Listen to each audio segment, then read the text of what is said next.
Hello, my brothers and sisters in gaming, and welcome back to the channel. As always, I'm your host, Jonathan. Thanks for tuning in for another episode of Quick Bird News. I really appreciate that. You know, this week I swore up and down to myself that I was not going to talk about Ubisoft, but they make it difficult. So that's the lead story we're going to go with. Anyway, this episode is going to cover all of the gaming news from Sunday, the 23rd of March to Saturday, 29th of March. And since we got lots to talk about, I better get into it. Okay, like I said, I got to talk about the biggest news of the week, and it's kind of summed up by this headline from Game Rant from Thursday, 27th of March. Ubisoft forms new subsidiary for handling Assassin's Creed and more popular IPs. I'm just going to go through this article and list the facts and say what happened, and then I'll give my thoughts as to what this means for gamers. And when you scroll down here, the headline, the article reads, Ubisoft has spun out a new subsidiary backed by Chinese gaming giant Tencent, which will oversee a few of its top franchises, including Assassin's Creed. Other franchises that were included in this move are Rainbow Six and Far Cry. I read somewhere else that Ubisoft considers these moves immediate, irrevocable, and indefinite, meaning all of these IPs will permanently move out from under Ubisoft and over to this new company, which is going to be the joint merger of Ubisoft and Tencent. The article details how Ubisoft has had a rough time financially with flops like Skull and Bones and X-Defiant and underperformers like Star Wars Outlaws.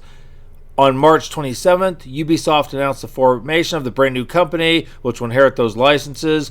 The new venture, valued at $4.3 billion US, is poised to see Tencent invest $1.25 for a 25% stake in the subsidiary by the end of the year. As to what this means for gamers in the near future, I don't think we're going to see an immediate effect. Of those three major IPs, the only thing I know that was coming, that was scheduled from old Ubisoft, was the next Assassin's Creed game, and that was Assassin's Creed Hex. I believe that was the code name of it, and that was still several years from realization. So I don't know that we're going to see an immediate impact. What I do think will happen is that with Tencent being more involved, having a 25% stake in the company, which, you know, they're going to use that to exert whatever pressure they can to get games done this way. I suspect they'll also have some of their own developers get into the mix, people that they want to bring into the company. I expect you will see games that are going to be made to sell. Companies like Tencent and NetEase, these big Chinese conglomerates, they are in this industry to make money. So they are going to want to make games that sell. And with the success of games like Black Myth Wukong, I think the Chinese companies are seeing that in this industry, if you give consumers something they want, you're going to sell a lot of copies. And you could take that for what you will, but Ubisoft hasn't been doing that. So I expect to see a change in direction in the way these IPs go in terms of the way the games are developed and the way they're marketed. Which was going to have to happen anyway, because what Ubisoft was doing was the old definition of insanity. It just wasn't working. Now, like I said, I don't expect that to see any immediate results for the gaming industry, for the gamer on the receiving end. What I do expect to see immediate results for is in Ubisoft's personnel structure. I think they're going to fire a lot of people. I think it's pretty inevitable. These three major franchises, which are their biggest properties, are leaving the company, and it's going to be permanent. They're not coming back. I saw something that said the dev teams may be going with them to the new company or be offered the opportunity. That also leaves a lot of people twisting in the wind, and I think by necessity, Ubisoft, even if those people do leave to go to the new company, back home at Ubisoft, a lot of people are just going to have to be let go because they don't have the cash flow now. They lose those properties, they're going to have even less cash flow. They can't sustain it. I want to say Ubisoft employed something like 18,000 people. There's just no way. And so unfortunately, we're going to see a lot more layoffs coming out of this company in the near future. I also do have to backtrack what I said previously, because I said that I did not think anyone would bother to put forward the stake for Ubisoft. figuring that if they waited long enough, the company was going to collapse. They could own the IPs outright. Maybe Tencent thought that if they got in now, they could secure their place. I have a feeling that over time, their investment and their influence are going to grow, and they are going to be more insistent that things are done in the new company in accordance with their wishes. And eventually, I mean, we don't have the details of this agreement and the way this company is set up. It may be that Tencent's just gambling $1 billion that they can make more if they can get these companies out from directly under Ubisoft. Or there may be clauses built into it that over time, with failure to repay their investment, that they slowly start to assume more control. They may just eventually assimilate Borg-style this company into their own structure. They may be playing the long game here. I guess we'll just have to see. But the upshot of this is there will be more games in Assassin's Creed and Far Cry and Rainbow Six. They will be coming out, and I guess we'll see what happens. The next game, the first game from this new subsidiary that drops, this new company, the first game that drops will tell us a lot about the direction they're going. And next up, we have a few bits of Nintendo news. First is this article from Eurogamer from Thursday, 27th of March. Nintendo unveils virtual card games that let you share your digital Switch and Switch 2 games. Now, this came out of the recent Nintendo Direct, where they unveiled a new feature for the Switch and Switch 2 that'll let players share their digital games with another console or family group members the same way they might swap a physical cartridge. And here's how it works. Once the feature becomes available, any digital purchase will be added to the Switch as a virtual game card. They are managed on a separate screen with players able to choose whether they're considered loaded or ejected. An ejected virtual game card can be played on a second Switch that's owned by the main account holder. Virtual game cards can also be lent to anyone within the Nintendo account family group, which can support up to 8 Nintendo account users. To me, this is a really cool feature, and I think it's really gamer friendly. Like the article said, this is hardly any different than swapping physical copies in the old days. And that means you can lend out your games to all the people in your own local library and share them. It's gamer friendly, it's consumer friendly, and I give Nintendo credit for taking this step with their games. Speaking of the Nintendo Switch 2, a rumor has come out from Thursday the 27th that a possible pre-order date has been leaked. They are saying that the Nintendo Switch 2 pre-orders will reportedly open on April 9th in the U.S. Best Buy Canada announced that pre-orders will open on April 2nd, the date of the first Switch 2 Nintendo Direct. The Switch 2 has been anticipated by a lot of folks. It's supposed to be coming out sometime this year, and now we have a potential pre-order date. There hasn't been a whole lot of information on the Switch 2 since Nintendo announced it back in January. However, they have committed to releasing some information on their Nintendo Direct, which is scheduled for April 2nd. So as of the posting of this video, 2 days from now, and more information will be available then. And it sounds like people will be able to start pre-ordering it and get first in line to get their hands on the new console. So that is to be upcoming. Hopefully the Direct will give us some information on pricing and some direct specs for it. Lastly, Nintendo has revealed the Zelda movie release date via its new mobile app. And according to this article from Video Games Chronicle from the 28th of March on Friday, it will be the movie will be released on March 26th, 2027. So basically about almost 2 years exactly from now. There isn't a whole lot of detail on the Zelda movie other than the fact that they've said it's going to be live action. And if you scroll down the article, the director, a gentleman by the name of Wes Ball, said he wanted to make the Zelda movie something serious and cool but fun and whimsical. Previously in an interview with Entertainment Weekly, Ball said his vision for the movie is inspired by the work of Studio Ghibli co-founder, the director Hayao Miyazaki. And I apologize if I mispronounced his name. Ball told the publication he sees the Zelda film as this awesome fantasy adventure movie that isn't like Lord of the Rings, it's its own thing. I would always love to see a live-action Miyazaki. So that gives us a frame of reference for what's coming up with the Zelda movie. Lots of good information for Nintendo.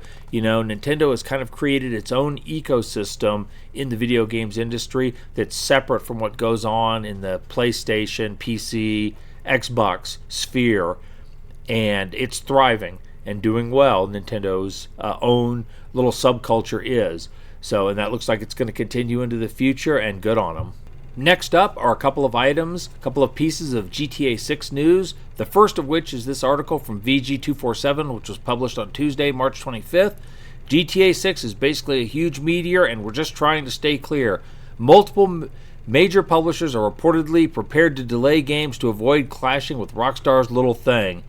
And as you scroll down the article, according to Chris Dring of the Games Business, which cites 3 major video game publishers of having told Games Business they're ready to delay their own games if that ends up being what it takes to avoid running into the GTA 6 time and money buzzsaw, because no one wants to release right at the same time as this game, as it will probably kill their projects. Rockstar Games always sucks a lot of money and, more importantly, time out of the market. The Games Business cites the boss of one of the world's biggest game publishers of having told it, "We don't want to be anywhere near that. We're working up multiple different plans for our title." Meanwhile, one studio boss put the situation this way: GTA 6 is basically a huge meteor, and we will just try to stay clear of the blast zone. We will nudge our releases back or forward 3 weeks to avoid it. Of course, the problem is everyone is going to do the same. So 3 to 4 weeks before or after GTA 6, you're going to get a load of games dropping content in what they believe will be a safe zone. And this is all fully understandable. There is no game that has more anticipation than GTA 6. Right now, it does have a soft release date of September of this year. It's going to be interesting to see that if Take-Two and Rockstar push this game back, will all the companies that had pushed their games back to avoid it, push their games again, or just rush forward to drop them? It could be an interesting time this fall. Also relevant to GTA 6 is this article from PC Gamer, which was published on Monday, 24 March. Playable GTA 6 map nuked without warning by Take-Two lawyers. My guess is the map was probably a little too accurate. And good news, GTA fans, a dedicated modder has gone to great lengths to create a playable version of GTA 6's map in GTA 5. Bad news, Take-Two has already decided it's not having any of that and has dispatched a battalion of lawyers to obliterate videos of the project from the internet. And this modder, this goes by the name of Dark Space, says, in case you didn't know, I basically created a playable GTA 5 map based on the leaks and trailer shots. Dark Space based his project on a GTA 6 community mapping project, one that's attempting to model the upcoming game's world based on trailers and leaks. And he says, my guess is the map was probably a little too accurate. They must feel some sort of threat from it existing because they feel having a playable version of the map to drive around in and ruin the surprise and newness of GTA when it releases. Could ruin the surprise and newness when it releases. I am of two minds about this. On the one hand, I do always agree that a company has the right to protect its intellectual property. GTA 6 is the biggest release coming this year. Take-Two wants it to be a resounding success. It's going to be. And they are, again, as pointed out in my last line there, they don't want anything spoiled until the game is released. On the other hand, I don't like the drift I'm seeing in major game companies that is becoming increasingly, what I feel like is becoming an increasingly hostile environment to modding. There are companies like Capcom that have said outright that they don't like modding, and they are trying to make their games so they don't like people modding their games. They don't want them modded. I think that when you buy a game and you've paid for it, it's yours to do with what you want, especially single-player games. Who the hell cares what you're doing? You should be allowed to mod it. Now, I'm not going to go out here and say that Take-Two and Rockstar are going down that path. I mean, there are a lot of mods for GTA 5, and I don't think the company has really cared all that much. This is probably just because GTA 6 is not out yet. But it does stick in the brain as another example of them going after a modder. But I'm not going to draw any conclusions yet. This is just feels like, I think this is just something that happens because everybody's so excited for this game. The emotions are running high, the anticipation is high, and everybody wants to get the most out of it that they can. So I guess what will be interesting to see is once the game releases, just how accurate the guy's map was. Things continue to go from bad to worse for Warner Brothers Interactive. Have this article from Games Radar published on Wednesday, the 26th of March. Unannounced Hogwarts Legacy DLC reportedly canceled, partly because the studio wasn't sure it would be worth the players' money. A new report suggests that an unannounced piece of Hogwarts Legacy DLC has quietly been canceled as part of the ongoing shakeup at the Warner Brothers gaming division. According to Jason Schreier at Bloomberg, the expansion would have added new storylines to the game. It would have released this year alongside a definitive edition, the same version the outlet reported last year as being a director's cut. The report says the expansion was being co-developed between Avalanche and Suicide Squad and Arkham developer Rocksteady, and it might have restored a storyline tied to one of the original game's companions that was cut during development. Citing people familiar, for whatever that's worth, the report suggests the DLC was canceled in part due to concerns that the amount of content was not substantial enough to justify the price being considered. Yeah, to me, this is just another fumble, just another chance at a score that Warner Brothers has dropped the ball. Hogwarts Legacy 2 years ago, was their biggest financial and critical and player success in several years. It's been 2 years now since the game released. It was huge, made them a lot of money, and Warner Brothers has done absolutely nothing with it since then. A sequel is reportedly in development, but a DLC would have been like printing money. And the idea that they say, well, we're not giving enough content for the cost, there is the idea that you simply just drop the price a little bit, recoup something of what you've invested into it.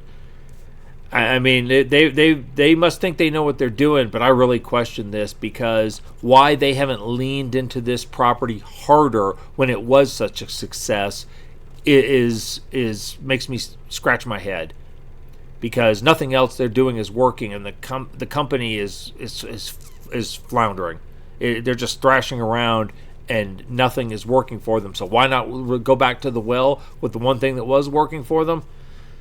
Who knows? Who knows what's going on there? But in any event, we will not see any DLC, and apparently I read elsewhere that there will also not be a definitive edition, a quote-unquote director's cut. That is also not going to happen now. So if there's going to be further information in the Hogwarts Legacy, further games set in the Hogwarts Legacy universe, we're going to have to wait for the second one. And we have some good news, bad news for our fans of the Witcher franchise. In this article published by VG247 on Wednesday, 26 March, The Witcher 4's long path to release won't conclude until 2027 at the earliest, CD Projekt says, but there's a chance we could get Witchermon Go to help tide us over. In short, when you read the article, it says that during the earnings call, they state that Witcher 4 will not be released by the end of 2026, which pushes it to 2027. So we're 2 years out from the next Witcher game. Bad news for folks who are really looking forward to it. I am personally. And so this just means we'll be waiting a little longer. It's also a good news scenario in the sense that I hope that means they're letting it cook, they're letting it simmer, and they're continuing to work on it. So when Witcher 4 releases, it won't be a buggy mess that is a resource hog. We won't see the issues we saw, say, plaguing Monster Hunter Wilds recently, where the optimization was terrible. Hopefully this will give them a chance to get things right. Now, as to the other half of this article, if you scroll down here, it says, don't worry though, it looks like a Witcher or Cyberpunk mobile thing we all definitely asked for could drop in the interim. Definitely is a strong word. Depending on how quickly a freshly announced partnership between the publisher and Scopely, the Saudi-backed giant that owns Pokemon Go and Monopoly Go, puts out the game based on an unspecified CD Projekt IP that it's now making. In other words, there's going to be some kind of mobile app game based on Witcher or Cyberpunk. If it is on Witcher, I don't think it's necessarily going to be a sure thing. Spin-off games based in the Witcher universe, things like the standalone card game Gwent and Thronebreaker, have had a somewhat mixed reception. and they were okay. I have a feeling any kind of mobile app is going to become a microtransaction fest and something I want to avoid. I guess if you are just jonesing for some Witcher and you want to check it out in the interim before Witcher 4 gets here, go ahead and check it out. Me personally, I'll just reload Witcher 3 and run through that again. Speaking of delays, we have this article from Eurogamer published on Tuesday, March 25th. Paradox's troubled Vampire the Masquerade Bloodlines 2 gets another delay to meet technical quality standards fans expect and deserve. This game was originally supposed to release at the end of 2024. It was delayed to the first half of 2025, and now it's being delayed again to coincide with an approximate Halloween release date of this year. Now, Paradox Interactive has said that they are committed to delivering the game, and we believe ensuring great technical quality is more important than sticking to a specific date. Good sentiment. I hope they mean that. Now, Bloodlines 2 has been a game that a lot of horror RPG fans have really been anticipating. It's been a long time in the making. I want to say the first game released 15 years ago or so. I don't remember exactly when it released. I tried to play it once. I couldn't get my Steam version to load, and I haven't gone back to it. I have a feeling I'm going to end up trying it again, though, at some point. Now, this Paradox needs this to be a hit. They've had a string, as a publisher, a string of underwhelming and badly received games lately. So this is kind of the Ubisoft situation on a smaller scale. Paradox is really looking for a hit, so I hope they take their time to get this one right. Not just for themselves, but also for the fans who love the first game and have really been looking forward to the second game. So keep your eyes on October for this game to release. Next is this article from GameSpot published on Thursday, 27th of March. Tomb Raider studio Crystal Dynamics lays off staff. And Crystal Dynamics announced it has laid off 17 employees. The studio, currently working on a new Tomb Raider and Perfect Dark games, stated this will help with future success while adding it's not tied to people's performance or ability. Yeah, right. Then here's the tweet itself. This morning, Crystal Dynamics made the difficult decision to reduce our workforce by 17 talented team members. We did not make the decision lightly, etc., etc. The rest is pretty much corporate speak, the norm for this type of thing. 17 people being laid off in the game industry, while I know it's personally harsh and difficult for the individuals involved, as a whole is not a big deal considering the hundreds or thousands of people that have been laid off industry-wide the last few years. So this is just a drop in the bucket. However, it speaks to me to some of the difficulty that Crystal Dynamics is having. I don't believe a new Tomb Raider game is released since 2015, since Shadow of the Tomb Raider. So we're 10 years since the last new game in the series. The only thing that's come out lately have been the remastered versions of Tomb Raider 1 through 6 and the 3-game bundles.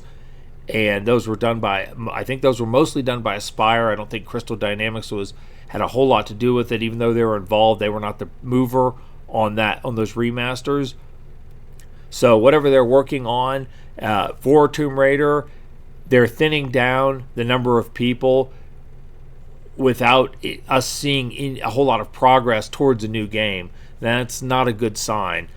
I also know that the new unified Tomb Raider design, kind of a blend of the old and the new one, was unveiled not too long ago, and I think the reception of that was kind of mixed.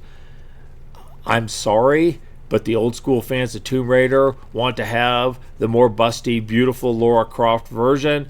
They're not getting that, and that's going to turn people off. And you can say that's fine, that we don't want those fans, but those fans were paying customers.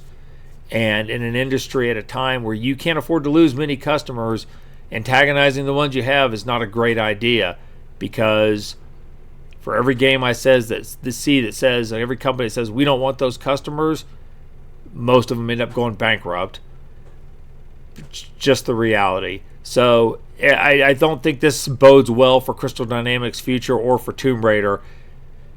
You got the remasters of the 6 old games to play and the reboot trilogy, which is I think overall is pretty good. So there's a lot of projects out there that are good Tomb Raider properties for us to enjoy. which is good because I have no idea if we're going to see another one. Next, we have 2 items about the new game Inzoi, which I believe is an early release. It's been kind of touted as a Sims-like life simulator, and one of the updates, kind of morbidly amusing, this article from Dual Shockers from Friday the 28th of March. Inzoi update rushed out after child vehicle vid goes viral. In other words, Inzoi, the new rival to The Sims, had to rush out a quick update as videos depicting accidental acts of violence towards young people have become viral, forcing the developers to act fast and quickly patch the game. Let's see. Unfortunately, they say that kids are in the game, but they're intended to be completely distant from the aforementioned content. Unfortunately, glitches don't care about age ratings, as videos showing Inzoi players running over and killing children using cars have become viral hits, and they've had to patch this out. Obviously, the game is rated T for teen. If you can run down children, it won't stay rated T for teen for long. So that was kind of a blooper they had to take care of. At the same time, the also article from Dual Shockers that was published on Wednesday, the 26th, says Inzoi dishes controversial DRM after player backlash. Inzoi producer Hyunyoung Kyun Kim took to Inzoi's Steam page to address player concerns regarding the life simulator's use of de novo anti-tamper, stating that the DRM is going to be removed from its early access. In response to community feedback, they say the announcement post admits that removing de novo increases the chance of piracy, but they believe the benefits, and this to me is the key, the benefits should outweigh the risks for making the game more freely configurable as part of their commitment to allowing players to mod the game as they see fit. And I love it. Just when I got done earlier saying that I was starting to see more companies, more developers drift towards not allowing mods, in the same video, I can post to one that says, hey, we are freely committing to mods to the point that we're going to risk the piracy to make sure that people can mod the game as they see fit. So, child murder aside, I am going to give the developers of Inzoi credit for that. So good on them.